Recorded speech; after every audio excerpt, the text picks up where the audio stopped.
नमस्कार, स्वागत है आप सबका इस शो में जिसका नाम है एस्ट्रो प्लस और मैं आपकी एस्ट्रोलॉजर जैस्मिन रियात एक बार फिर से हाजिर हूँ ये शो लेकर जिसका नाम है एस्ट्रो प्लस। और दूसरा शो भी मैं आशा करती हूँ आप मिस नहीं करें जिसका नाम है एस्ट्रो वीज़ा। एस्ट्रो वीज़ा में दिए जाते हैं आपके सवालों के जवाब तथा वहाँ पे आपको बताया जाता है वास्तुशास्त्र के बारे में एवं फेस रीडिंग के बारे में, यानी कि और रिवर्स एस्ट्रोलॉजी, फिल्मी एस्ट्रोलॉजी एटसेट्रा एटसेट्रा बहुत कुछ है खास, तो आपने वो शो भी मिस नहीं करना। टाइमिंग्स नीचे फ्लैश हो रहे हैं। एक शो आता है 12 बजे और उसका रिपीट टेलीकास्ट आता है 4:30 बजे, और ये एस्ट्रो प्लस ये आता है संडे वाले दिन, जैसा कि आप देख ही रहे हैं 9:30 बजे सुबह और 1:15 यानी कि 1:15 पे दोपहर को।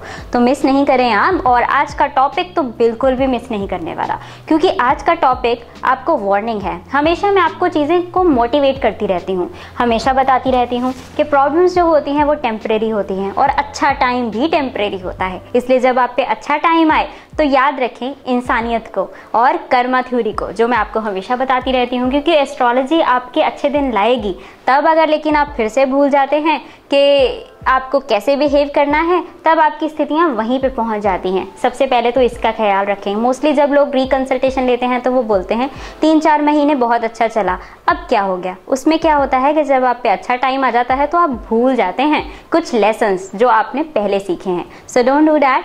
और अब बात करते हैं वार्निंग की। जी हाँ, मोटिवेट हमेशा मैं करती रहती हूँ, लेकिन आज मैं वार्निंग केस लेके आई हूँ। वार्निंग ये है कि सतर्क हो जाइए, क्योंकि 1 अगस्त से लेके 10 अगस्त तक का जो समय है वो काफ़ी क्रूशियल है। जी हाँ, एस्ट्रोलॉजी में युति बन गई है 2 ग्रहों की ऐसे, जो आपको आगे चल के बहुत प्रॉब्लम्स देने वाले हैं और ओवर थिंकिंग से रिलेट करते हैं। ओवर थिंकिंग से आप क्या समझते हैं? क्या ओवर थिंकिंग बुरी होती है? ओवर थिंकिंग तो उस चीज़ का नाम है जब आप किसी चीज़ के बारे में कुछ ज़्यादा ही सोच लेते हैं। लेकिन कुछ ज़्यादा से सोचने से आपको क्या कभी हमेशा नुकसान ही होता है? जब भी आप ओवर थिंक करते हैं तो आप चीज़ों को पहले जान लेते हैं। आप हमेशा जानते हैं कि इसके क्या परिणाम होंगे, अच्छे होंगे या दूषित होंगे, तो इसको ओवर थिंकिंग बोलते हैं। लेकिन ओवर थिंकिंग में एक चीज़ आपको ध्यान में रखनी होती है कि आपको जिस ग्रह के कारण ओवर थिंकिंग हो रही है वो आपको बली बना रहा है या फिर आपको नीचे गिरा रहा है। जैसे अगर किसी का चंद्रमा नीच का होगा तो ऑटोमेटिकली उसको डिप्रेशन आएगा ओवर थिंकिंग से, और अगर किसी का जुपिटर स्ट्रांग होगा तो ओवर थिंकिंग से वो सोल्यूशन निकालेगा। तो ये आपको जानना है कि आपकी ओवर थिंकिंग पॉजिटिव है या नेगेटिव है। अब जो आने वाला समय है उसमें आप सभी को बहुत ओवर थिंकिंग होने लगी है, हो जाएगी। चाहे आप एरीज हैं, मेष राशि के जातक हैं, या फिर आप पाइसेस हैं यानी कि मीन राशि है, या इनमें से कोई भी आपकी राशि है, यानी कि एरीज है, टॉरस है, लिब्रा है, स्कॉर्पियन है, कैंसर है, एटसेट्रा एटसेट्रा। सभी राशियां आने वाली हैं चपेट में। होने क्या वाला है 1 अगस्त से लेके 10 अगस्त तक आप बहुत ओवर थिंकिंग जो है उसको एक्सपीरियंस करने वाले हैं। ये प्लैनेटरी पोजीशंस की वजह से है। इसमें क्या होगा कि आप रिश्तों में बहुत ओवर थिंक करेंगे। जिन लोगों को अपने पार्टनर के ऊपर शक है, जिन लोगों को अपने पार्टनर के ऊपर यकीन नहीं है, तो उनकी स्थिति के अकॉर्डिंगली उनकी चीज़ें सामने आने लग जाएंगी। अगर आपका पार्टनर आपके लिए सच में लॉयल नहीं है तो आपके सामने वो चीज़ें खुल कर आ जाएंगी। और अगर आप बेवजह पॉजेसिव हैं, बेवजह शक्की हैं, तब भी वो चीज़ें सामने आ जाएंगी। लेकिन दोनों ही स्थिति में आपका फाइटिंग सामने वाले से होना जो है वो लाजमी है। सो इसमें क्या होगा कि आप लोगों का क्लैश रहेगा तो लड़ाई झगड़े बढ़ेंगे। इसलिए अपनी एस्ट्रोलॉजी को स्ट्रांग रखें। सेकेंड टाइम अभी बात करते हैं दूसरी बारी, बात करते हैं प्रोफेशन की। प्रोफेशन में क्या होता है, 2 लोग एक दूसरे के साथ काम करते हैं तो कॉन्टिन्यूटी बहुत इंपॉर्टेंट होती है। वहाँ पर भी क्या होता है कि आप अंडरस्टैंड नहीं कर पाते एक दूसरे को। अगर आप अंडरस्टैंड नहीं कर पाएंगे ऑब्वियसली आपका क्लैश होगा और आप काम छोड़ देंगे। इसी तरह से बहुत सारियाँ जो अनेक राशि के जातक होंगे वो इस दौरान अपने काम को छोड़ने का सोचेंगे कि नहीं मैंने जॉब छोड़ देनी है, मैंने काम छोड़ देना है, मैं कहीं और चला जाता हूँ। तो ये सारी चीज़ें भी आपके पास होने वाली हैं। अब इसमें भी पॉजिटिव होगा कि अगर आप बहुत देर से किसी वर्क स्पेस में तंग हैं तो शायद ये आपका टर्निंग पॉइंट हो। लेकिन वो टर्निंग पॉइंट तब होगा जब आपके प्लूटो, नेपच्यून, यूरानस अच्छे भावों में बैठे हों। लेकिन अगर वो अच्छे भाव में नहीं है तो आपके लिए बहुत नेगेटिव जाएगा। क्या पता इसके बाद आप बहुत देर अनएम्प्लॉयमेंट में रहें, क्या पता अगर आप किसी एम्प्लॉय को निकाल रहे हैं तो उसके बाद आप बहुत देर एक अच्छा एम्प्लॉय ना ढूंढ पाएं, तो ये वार्निंग पीरियड है जिसे बोलते हैं पॉजिंग पीरियड। सो इसमें आपको बहुत ओवर थिंकिंग होगा। शायद अगर आपकी ओवर थिंकिंग बिल्कुल सही है तो चीज़ें आपके सामने आ जाएंगी, प्रूफ्स आपके सामने आ जाएंगे और आप काफ़ी क्लैरिफाइड हो जाएंगे। लेकिन अगर ये नेगेटिव होगी तो इसमें क्या होगा कि आप बेवजह झगड़े करेंगे, बेवजह सारी चीज़ों को छोड़ देंगे। सो इससे बचें। इससे अच्छा है आप अपनी एस्ट्रोलॉजी चेक करें कि एक्चुअली चल क्या रहा है, क्योंकि आपके प्लैनेट्स के हिसाब से होंगी। अगर आपका चंद्रमा नीच का है तो आपको इस दौरान डिप्रेशन आएगा। अगर आपका जुपिटर पॉजिटिव है तो इस दौरान आप बहुत समझदार हो जाएंगे। अगर आपका राहु पॉजिटिव है तो आपके सामने चीज़ें खुलकर आ जाएंगी, और अगर वो राहु आपका नेगेटिव है तो आपका सबके साथ लड़ाई हो जाएगा। सो ये डिपेंड करता है आपके एस्ट्रोलॉजी चार्ट में। अब बात करते हैं ओवर थिंकिंग के बारे में। ओवर थिंकिंग के बारे में जैसे हम कह रहे थे, ओवर थिंकिंग कौन क्रिएट करता है? ओवर थिंकिंग सरप्राइजिंगली हर प्लैनेट क्रिएट कर सकता है, लेकिन सबसे पहला नाम आता है चंद्रमा का। चंद्रमा का नाम क्यों आता है? क्योंकि वो आपकी जन्म राशि को देखते हैं। आपकी जन्म राशि आपका मन है, तो आपकी जो भी जन्म राशि होगी, चंद्रमा आपको मानसिक तनाव देंगे। अब राहु के बारे में आ जाते हैं। राहु का नंबर आता है इसमें दूसरा इसलिए आता है क्योंकि जब तक आपका मन गिर जाता है, जब चंद्रमा आपको मन से गिरा देते हैं, तब तो आप कुछ भी नहीं कर पाते, आपका ध्यान ही वहां पे लगा रहता है। राहु क्या करते हैं? राहु आपका मन नहीं देखते, राहु आपका दिमाग देखते हैं।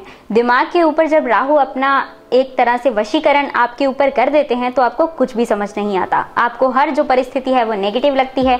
किसी इंसान ने आपके लिए कितना भी अच्छा किया हो, चाहे वो कोई भी इंसान हो, आपको सब भूल जाता है जब राहु का वशीकरण एक तरह आपके ऊपर आ जाता है। क्योंकि प्लैनेट के ऊपर दृष्टि पड़ती है तो आप वैसा ही बिहेव करते हैं। फॉर एग्जाम्पल, अगर आप धूप में खड़े हों तो आप क्या सन के रेस को नहीं एक्सपीरियंस करेंगे? कहेंगे ना कि धूप पड़ रही है, साइड पे चलो। यही एंग्जाइटी आपको बाकी प्लैनेट्स भी क्रिएट करते हैं। जब राहु आपको ओवर थिंकिंग देते हैं तो दो चीज़ें होती हैं, या तो वो पॉजिटिवली सब कुछ आपके सामने बिखेर के रख जाते हैं, क्योंकि राहु एक सीआईडी है। यस, सीआईडी है, वो स्पाई है, जो हिडन जो चीज़ें हैं उनको खोज लाते हैं। आपको जो नहीं पता होता वो सामने प्रस्तुत कर देते हैं आपके ही ब्रेन से। आपका दिमाग उस टाइम पर बहुत तेज दौड़ेगा, नेगेटिवली भी और पॉजिटिवली। अब इसको नेगेटिव रखना है, पॉजिटिव रखना है, ये तो आपके चार्ट के ऊपर डिपेंड करता है और ऑफ कोर्स आपके लाइफस्टाइल पे भी डिपेंड करता है। सो इस चीज़ का बहुत ख्याल रखें। अब बात कर लेते हैं उस प्लैनेट की जो कर्मदेव हैं, यानी कि सैटर्न, शनि। शनि तो आपकी ज़िंदगी से कभी भी नहीं जाते। जब भी आपको कोई बोलता है कि ढैया आप पे एंड होने वाली है, या फिर आपके ऊपर 7.5 का प्रकोप जो है वो कम हो रहा है, तो आप खुश हो जाते हैं। आप दोबारा से अपनी ओरिजिनलिटी में आ जाते हैं कि अब तो वैसे बनेंगे जैसे पहले हुआ करते थे।